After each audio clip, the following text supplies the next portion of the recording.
रज, वृक्ष, यमुना और स्वयं वृंदावन, इनमें से किसी को भी अपना गुरु मान के उसकी उपासना प्रारंभ कर दो, वृंदावन कृपा करेंगे। श्यामाजू और ठाकुर जी दोनों कृपा करेंगे।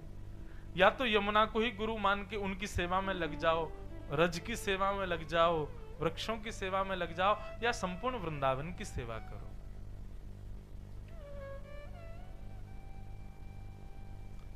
आज यहां आ रहा था, उससे पहले चिंतन में आया कि धाम सब प्रदान कर देगा, नाम भी, रूप भी, लीला भी। और धाम प्रदान करती हैं श्री किशोरी जी। तो चतुर्व्यूह में से किसी को भी स्वीकार करो, उसकी सेवा करो। और हमारे वृंदावन की सबसे प्रधान सेवा है सोहनी सेवा। सोहनी सेवा किसे कहते हैं?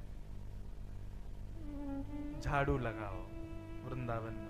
मीराबाई कहती हैं, शाम मने चाकर राखो जू, हरि जी मने चाकर राखो जू, चाकर रहसूं बाग लगासूं, चाकर रहसूं बाग लगासूं, नित उठ दर्शन पासूं, वृंदावन की कुंज गलिन में, वृंदावन की कुंज गलिन में, हरि की लीला गासूं, हरि जी मने चाकर राखो जू,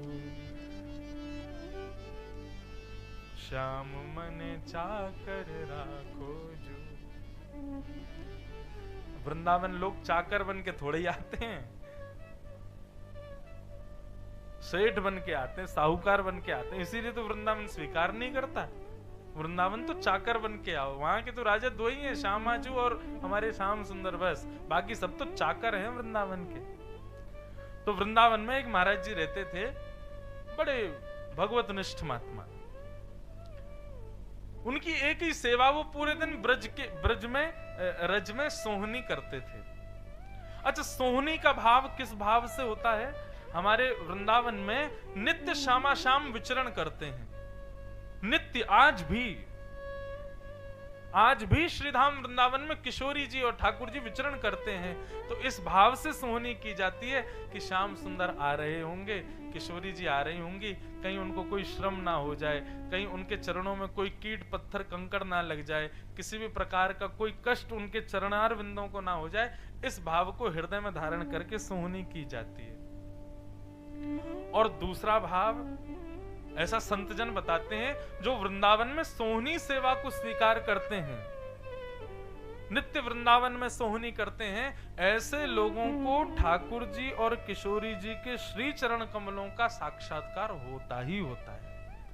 मतलब कभी ना कभी सोहनी करते करते होगा कि छोटे छोटे श्री चरण कमल आपको दिखेंगे, चरण कमलों के चिन्ह आपको दिखेंगे। बस उसी समय माथे से लगा लेना, समझ जाना आपकी चाकरी की आपको वेतन आपको मिल गया। वो किसी से कहना नहीं, बस उसको लगा लिया माथे से, किसी डिब्बिया में धर के चले गए, हो गया कल्याण। सावधानी से सुनो। तो नित्य सोहनी करते थे। अब एक दिन क्या हुआ, प्रातःकाल ब्रह्म मुहूर्त में उठ करके सोहनी कर रहे थे, और सोहनी करते थे, ब्रजरज उड़ती थी, उसी से ही स्नान हो जाता था उनका, और नित्य श्री राधा यही चिंतन चलता रहता था। तो सोहनी करते करते करते करते, अच्छा सोहनी भी कैसे होती है ये भी वृंदावन आके देखना पड़ेगा आपको। हम लोग अपने घरों में जैसे सोहनी, उसको तो कहते हैं झाड़ू लगाना जोर जोर से। वृंदावन की सोहनी कैसी, झाड़ू के जो रूप होते हैं उसको भी झाड़ू नहीं कहते, सोहनी जी कहते हैं। सबसे बड़ी सेविका है ब्रज की, उसके भी सब भावों को अलग अलग करके ऐसे रज में ऐसे करेंगे तो उसका सारा जो भी अंदर कुछ कीट कंकड़ होगा ऊपर आ जाएगा, उसको समेट के दूर फेंकेंगे। ऐसे सोहनी होती है वृंदावन में। ऐसा नहीं कि श्रम लगामे, रज को श्रम हो, रज में पीड़ा जैसी हो, ऐसा नहीं, धीरे धीरे आराम आराम से हल्के हाथों से। तो वो महाराज जी सोहनी कर रहे थे ब्रह्म मुहूर्त में, अब इतने में क्या हुआ, सोहनी करते करते करते वो धीरे धीरे से रज को स्वच्छ कर रहे थे, इतने में ही कुछ भारी भरकम सा सोहनी से टकराया। जैसे ही उन्होंने हाथ लगा करके देखा, प्रकाश में ले जा करके देखा, तो महाराज इंद्र के हाथी के दांतों से बना हुआ सुंदर नूपुर था। अद्भुत, ऐसी कांति, ऐसा प्रकाश उस नूपुर का कि बस आंखें चुंधियाने लगी, नेत्र बंद होने लगे। संत ने जैसे उस नूपुर को जैसे तैसे थोड़ा संभाल के देखा, वो समझ गए, बोले ये साधारण नूपुर नहीं है, ये साधारण मानव इसको धारण नहीं कर सकता। ये नित्य वृंदावन में श्री किशोरी जी ठाकुर जी दोनों का रास विहार चलता है। निश्चित ही द्रुत गति से रास करते समय या तो श्याम सुंदर या फिर किशोरी जी दोनों में से ही किसी का हार, या उनका नहीं होगा तो किसी सखी का होगा, सहचरी का होगा, किसी सखा का होगा, किसी न किसी ठाकुर जी के अर्चकों का, ठाकुर जी के रास विहार के ही किसी सेवक का ये हार है। और भगवत कृपा करें, श्री रज जी कृपा करें, ये नूपुर किशोरी जी का ही हो तो मुझ पर कृपा हो जाए। उन्होंने तो ले जाके अपने मंदिर में सुंदर सजा लिया, अब तो नित्य उसी का दर्शन करें। बोले आज सोहनी ने पहली बार हमको हमारी वेतन हमको दिया है। अब यहाँ श्यामाजू रास विहार करने के बाद में जब अपनी अंतः लीला में गई, तब ललिता विशाखा का नियम है, नित्य किशोरी जी के ऊपर से लेकर नीचे तक श्रृंगार की पूरी जांच करती हैं कि सब श्रृंगार है कि नहीं, क्योंकि हमारे लिए वो श्रृंगार है, लेकिन किशोरी जी और ठाकुर जी के जो श्रृंगार होते हैं ना, वो भी कोई ना कोई सहचरी ही होती हैं, कोई ना कोई सेवक ही होते हैं ठाकुर जी के। इसलिए हमारे ठाकुर जी की सेवा होती है, उसके बाद जब हार आदि उतारे जाते हैं तो हार आदियों को उतार के माथे से लगाया जाता है, मुकुट को माथे से लगाते हैं, कान कुंडलों को माथे से लगाते हैं। बोले इनका सौभाग्य है, ठाकुर जी के मुख पर विराजते हैं, कमर पर विराजते हैं, शीश पर विराजते हैं। निश्चित ही इन्होंने कोई तप किया होगा जो श्रृंगार बन के पधारे।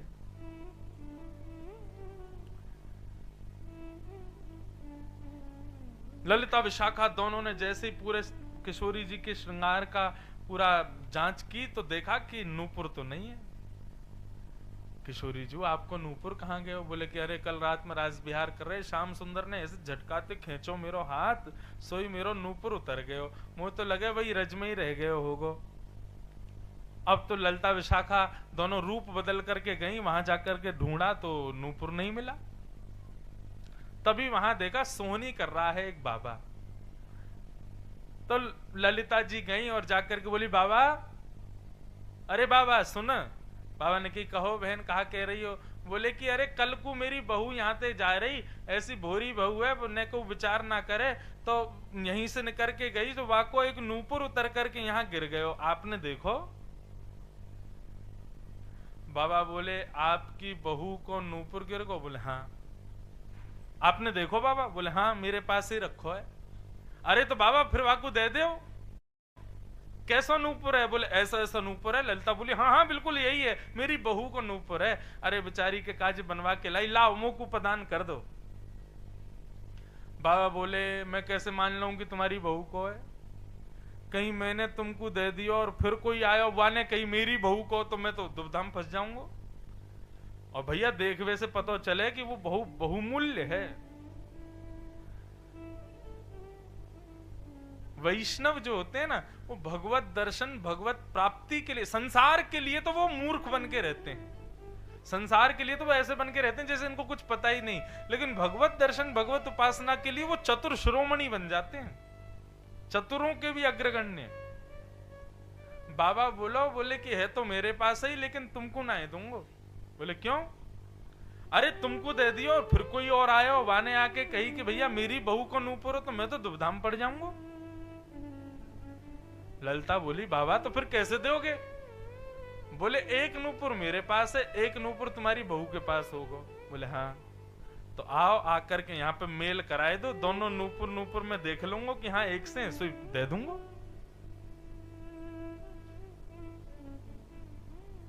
ललिता जी बोली ये तो दुविधाम पड़ गए। अब तो या को मतलब ये किशोरी जी को लेके आओ या के सामने। ललिता जी गई, विशाखा गई, श्यामा जू बैठी हैं, चरणन में प्रणाम कियो। बोले हे श्यामा जू, वो बाबा के पास है नूपुर, लेकिन बड़ो चतुर है बाबा, यूं कह रहा हो पहले बहुए लेके आओ, बहू के चरणन में नूपुर देखूंगा तब दूंगो। अब किशोरी जी तो कृपालु, मैंने कही ना कृपा तो ठाकुर जी करें, किशोरी जी तो बरसा में। किशोरी तुरंत उठ गई, बोले चलो चलो चलो। ललिता बोली ऐसे नहीं, अरे ऐसे कैसे कहीं भी मुंह उठा के चली जाओगी आप, बिराजो यहीं पे, हमारे वृंदावन में के भैया। किशोरी जी को प्राप्त करना, ठाकुर जी को प्राप्त करना, संत महात्मान को प्रणाम करते रहो, इनको रिझाते रहो तो किशोरी जी अपने आप रिझ जाएंगी। क्यों? ये संत महात्मा कोई और नहीं है, किशोरी जी की सखी हैं सब, किशोरी जी की सखा हैं सब। इनको प्रसन्न करते रहोगे, किशोरी जी अपने आप रिझ जाएंगी। ब्रजवासी इनको प्रसन्न कर दोगे, किशोरी जी की वही में प्रसन्नता है। ललिता विशाखा बोली ऐसे दर्शन ना होंगे। किशोरी जी बोली तो फिर कहा करोगे? बोले एक काम करो, वह नूपुर को मोह दे दो, मैं हाथ में लेके चली जाऊंगी, मेल करवाया आऊंगी। किशोरी जी बोली ना है, मेरो प्रिय नूपुर है, मैं उतारू ना हूं, यही को पहन के सोऊं, यही को पहन के रहूं, या को एक क्षण के काजे भी अपने से दूर ना करूं, मैं ना उतार के दूंगी।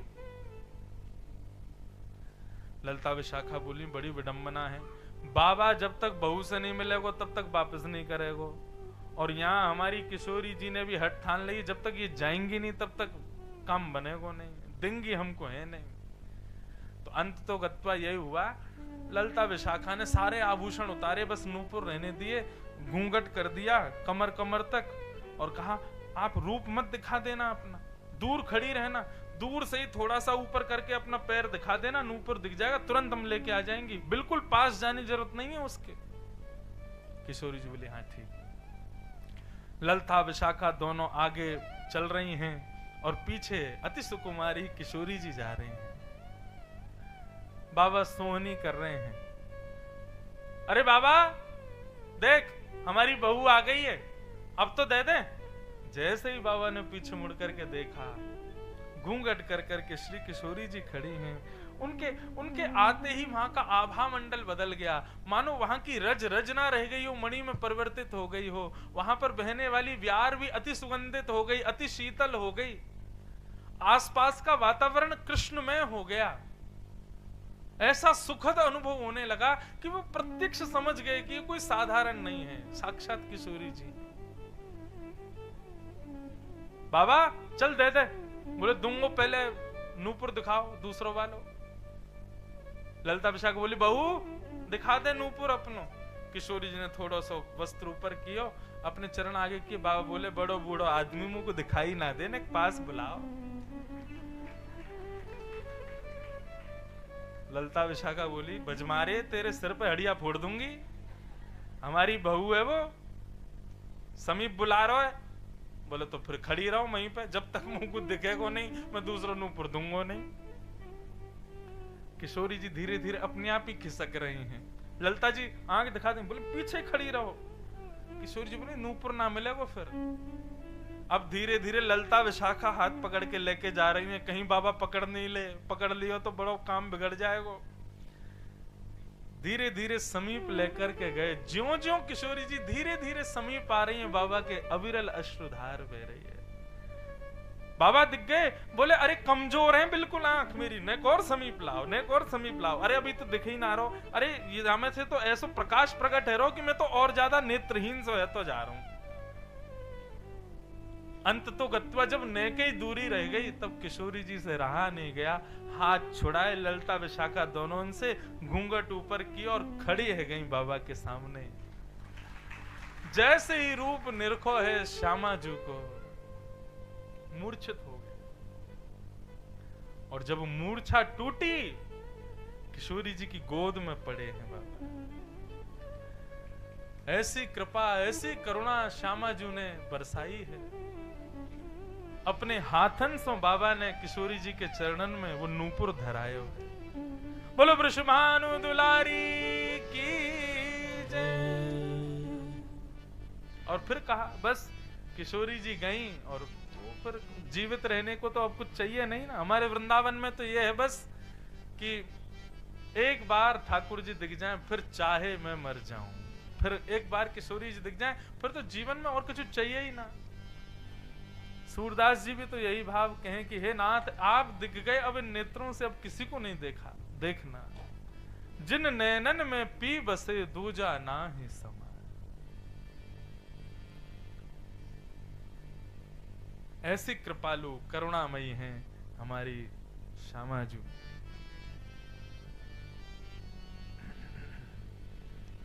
अब इतने भाव आ रहे हैं, कौन सा गाऊं? 3-4 आ गए अभी तक। मन भूल मत जइयो राधा रानी के चरण, मन भूल मत जइयो राधा रानी के चरण, मन भूल मत जइयो श्यामा प्यारी के चरण, मन भूल मत जइयो श्यामा प्यारी के चरण। हे राधा रानी के चरण, महारानी के चरण, राधा रानी के चरण, महारानी के चरण, राधा रानी के चरण, श्यामा प्यारी के चरण, राधा रानी के चरण, श्यामा प्यारी के चरण। मन भूल मत जइयो राधा रानी के चरण, मन भूल मत जइयो राधा रानी के चरण, मन भूल मत जइयो श्यामा प्यारी के चरण, मन भूल मत जइयो श्यामा प्यारी के चरण। हे वृषभानु की किशोरी सुनी गैया होते भोरी, वृषभानु की किशोरी सुन गैया होते भोरी। ओ प्रीत जान के हो थोड़ी तोहे राखेगी शरण, प्रीत जान के हो थोड़ी तोहे राखेगी शरण, प्रीत जान के हो थोड़ी तोहे राखेगी शरण, प्रीत जान के हो थोड़ी तोहे राखेगी शरण। मन भूल मत जइयो राधा रानी के चरण, मन भूल मत जइयो राधा रानी के चरण, मन भूल मत जइयो श्यामा प्यारी के चरण, मन भूल मत जइयो श्यामा प्यारी के। श्री राधा रानी के करताल बजा के गाओ भाव से।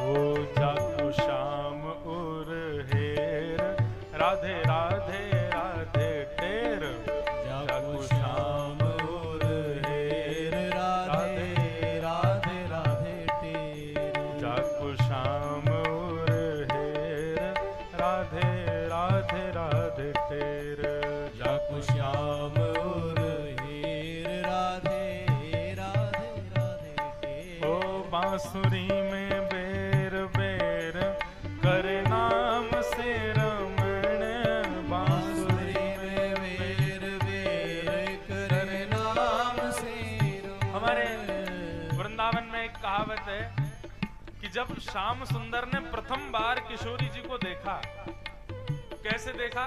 किशोरी जी जल भर रही थी सरोवर में से और पीछे से हमारे ठाकुर जी पहुंचे।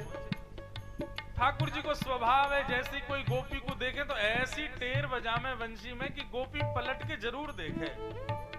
किशोरी जी के पास गए तो सोई ठाकुर जी बजाने लगे। ऐसे ऐसे राग बजामे, ऐसे ऐसे भाव बजामे, लेकिन किशोरी जी पीछे पलट के नहीं देखे।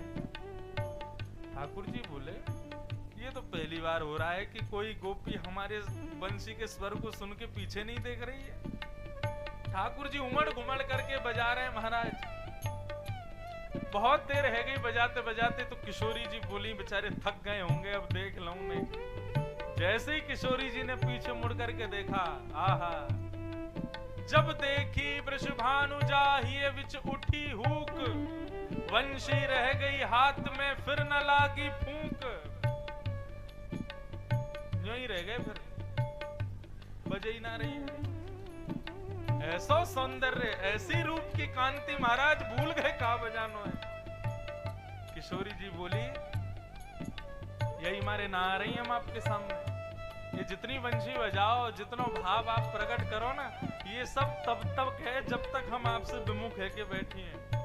क्योंकि फिर हम आ जावे तो फिर आगे बात तो कुछ शेष रह ना जावे ना। ऐसी हमारी किशोरी जी। बांसुरी में बेर बेर करे नाम से रमण, बांसुरी में बेर बेर करे नाम से रमण। मन भूल मत जइयो राधा रानी के चरण, मन भूल मत जइयो राधा रानी के चरण। मेरे मन भूल मत जइयो श्यामा प्यारी के चरण।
किशोरी जी कृपालु की निधान है।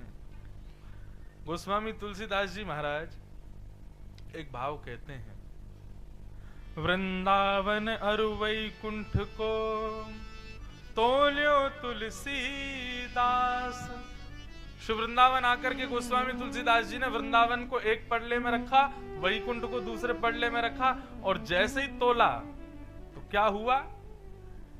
बोले गरुवो होसो नीचे रयो, हरुवो गयो आकाश।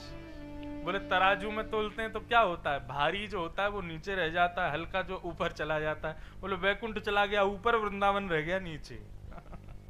तो हमारी पृथ्वी पर वृंदावन विद्यमान है, इसका मतलब वैकुंठ वृंदावन दोनों की तुलना हुई थी, इसीलिए वृंदावन भारी होके नीचे रह गया। ऐसा हमारा वृंदावन। तो आज ठाकुर जी पधारेंगे, इसलिए आज यहाँ गरबा होगा, रास होगा। अब कच्छ में पधारे, गुजरात पधारे तो गरबा तो करेंगे सब। तो इसलिए एक रास की भूमिका ब्रज की हम व्यवस्थित कर दें, उसके बाद फिर हम लोग गुजराती, हमारे आचार्य जी भी कुछ सुनाएंगे। हम भी पहली हमने की भाई हम रास वृंदावन को गा सकें, लेकिन हमसे गुजराती में तो नहीं गवेगो। तो हमारे लाल जी पधारे, उससे पूर्व रास की थोड़ी भूमिका हम बना दें। ठाकुर जी और किशोरी जी का प्रथम मिलन रास का कैसे हुआ, बड़ी सुंदर कथा है, मुझे बड़ी प्रिय है। किशोरी जी एक दिन बरसाने में अपने रत्न सिंहासन पर विराजी थीं। सखियां चंवर डोरा रही हैं, जय जयकार कर रही हैं, मंगल गीत गा रही हैं, लेकिन आज किशोरी जी प्रसन्न नहीं है। सब सखीन ने जाके प्रार्थना करी, बोली कि श्री जी जिनको जगह जहां मिल जाए सब लोग बैठ जाओ, नहीं तो थोड़े थोड़े और आगे खिसक के बैठ जाओ, और ये बीच में जो जगह खाली है अब इससे किसी को आना जाना तो है नहीं, तो यहाँ पे भी बैठ जाओ। अब तो कथा श्रवण करो बस भाव से। तो इधर देखो सब लोग, ध्यान से सुनो। तो किशोरी जी आज ज्यादा प्रसन्न मुद्रा में नहीं है। सब सखियों ने प्रार्थना की, याचना की, हे श्यामाजू आपके कष्ट को कारण कहा है। तो श्री किशोरी जी भाव प्रकट करें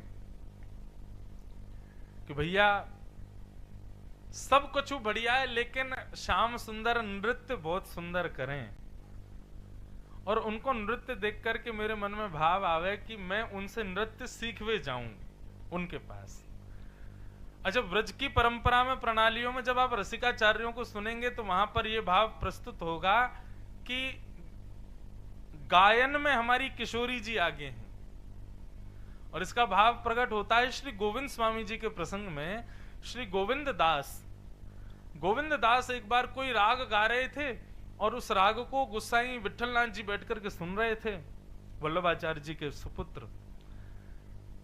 बड़े मंत्रमुग्ध होकर के श्रवण कर रहे थे, लेकिन गोविंद स्वामी क्या करें, गावें, और जैसे आलाप लगावें, कुछ गावें और बीच में अपना गायन छोड़ करके और चिल्लाने लग जाएं, ऐसे नहीं, ऐसे नहीं, ऐसे स्वर लगाओ, ऐसे गाओ, ऐसे करो, ऐसे करो। तो गुसाई जी सामने बैठे बैठे बोले, गोविंदा, ए गोविंददास, ये बीच बीच में क्यों रुक जाते हो? तुम किसको डांटते हो, किसको फटकारते हो? गोविंदास जी बोले, गुसाई जी तुम्हारो लाला बैठो है, बगल में बैठ के कान पे हाथ धर के गा रहो मेरे संग, बीच बीच में नेक गड़बड़ी कर दे सो या हमारे नेक समझानो पड़े याकू।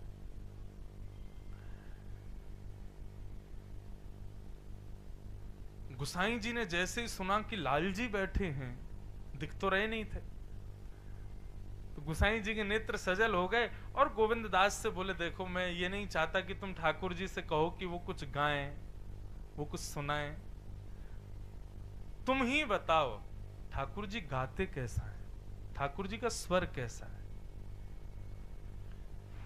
तो गोविंद दास जी कहते हैं, जय जय श्याम सुंदर बहुत मधुर गाँव है, इतनो मधुर गाँव है, जब अलाप ले में ना तो हम बड़े बड़े गवैयान के रोंगटे खड़े रह जाएं। अरे कहां तक कहें, श्रीमद् भागवत में जब आप युगल गीत पढ़ोगे तो युगल गीत में गोपियां वर्णन करती हैं कि श्याम सुंदर जब वेणु वाद्य करते हैं तब स्थिति क्या होती है कि आकाश में सूर्य चंद्र एक साथ प्रकट होकर के ये विचार करते हैं कि भाई ये सुबह का राग बज रहा है कि रात का राग बज रहा है, मतलब भोर होनी है कि रात होनी है। सरस्वती हाथ में कलम लेकर के केवल स्वर की तान लिखती हैं कि ठाकुर जी क्या बजा रहे हैं, क्या गा रहे हैं, ये कौन से राग का निर्माण हो रहा है।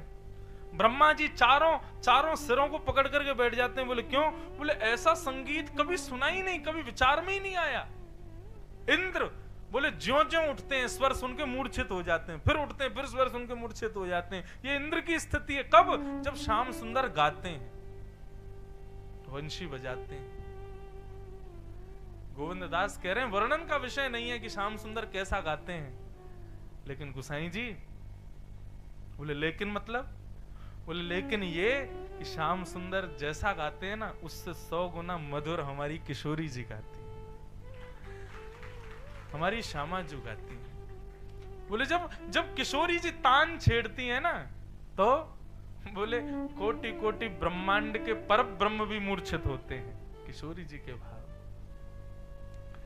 तो यहां ये बात सिद्ध हो गई कि किशोरी जी का गायन बहुत अच्छा है, लेकिन स्वयं रसस्वरूपा श्री किशोरी जी कहती हैं कि ठाकुर जी का नृत्य बहुत अच्छा है, हमारे श्याम सुंदर नाचते बहुत अच्छा है। इसीलिए जिसको नाचना आता है वही नचाना जानता है। संसार पूरा कौन नचा रहा है? ठाकुर जी नचा रहे हैं, हम सब नाच रहे हैं। सूरदास जी कहते हैं मैं नाचो बहुत गोपाल, अब मैं नाचो बहुत गोपाल। हम सब नाच रहे हैं। संसार में हम क्या कर रहे हैं? सुबह से शाम तक नाच ही तो रहे हैं। कभी बेटा के पीछे, कभी बेटी के पीछे, कभी पत्नी के पीछे, कभी पति के पीछे, कभी संसार के व्यसनों के पीछे, कभी भोगों के पीछे, नाच ही तो रहे हैं हम। तो ये नचाने की क्रिया वही कर सकता है जिसको नाचना बहुत अच्छा आता है। ठाकुर जी नाचते बहुत बढ़िया है। किशोरी जी बोली आज मैं नृत्य सीखवे जाऊंगी श्याम सुंदर के पास। ललिता विशाखा बोली वह चोर के पास तो हम कभी ना जान देंगी। आप ये सब हमारे ब्रज की भाव है भैया, नेक सावधानी ते सुनियो, संशय प्रकट मत कर देना हृदय में। ललिता विशाखा बोली, बात चोर के पास ना जान देंगी हम तुम्हें। किशोरी जी बोली, देखो तुम ऐसे मत बोला करो, सम्मान करे करो। वो लाल जी हैं, वो ठाकुर जी हैं, साक्षात साक्षात हमारे प्राण धन हैं, उनके बारे में ऐसे भाव मत कहे करो। अच्छा, ललिता विशाखा बोली, ठीक है ना बोल रही, लेकिन वा के पास नहीं जान देंगी। बोले, नहीं, मेरा तो आज मन है रोय कि मैं उनसे नृत्य सीखवे जाऊं।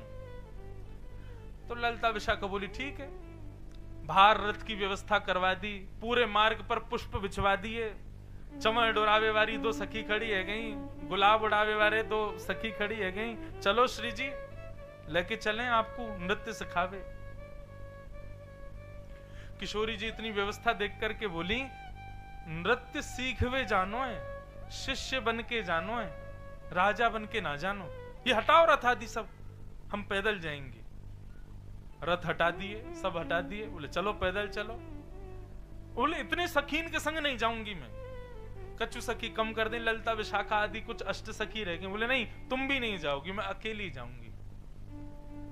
ललिता विशाखा खड़ी है गई। बोले, अब आप जाके दिखाओ, ऐसे तो नहीं जान देंगे हम। और एक और बात कहते हैं, श्री जी बुरो लगे चाहे भलो, कहीं और जाती तो शायद हम अनुमति भी दे देती, लेकिन वहां के पास जावे की अनुमति ना देंगी हम। श्री जी बोली, तुम पे इतना अधिकार ना है कि तुम मुंह को रोक सको। बोले, अधिकार की बात मत करो श्री जी, अधिकार तो बहुत है। तो श्री जी मुरझा गए। अधिकार तो है ही वास्तव में। बंधुओं, आज आप खुद बताओ, हमारे घर के जितने ठाकुर जी, हम सबके घर में ठाकुर जी विराज रहे हैं, हमारा कितना अधिकार है उनके ऊपर। हम कल को दाल यदि थोड़ी सी कम नमक की बना दें, ठाकुर जी को भोग लगा दें, ठाकुर जी कुछ नहीं कहेंगे, लेकिन वही भोग अपने पुत्र को दे दें, पुत्र नाक मुंह मुड़ेगा, है माँ कैसी बनाई है, इसमें नमक डालो, इसमें नींबू डालो, इसमें मिर्च डालो, ये करो। लेकिन लाल जी कुछ नहीं कहते, जैसा आपने पवा दिया पा लेते।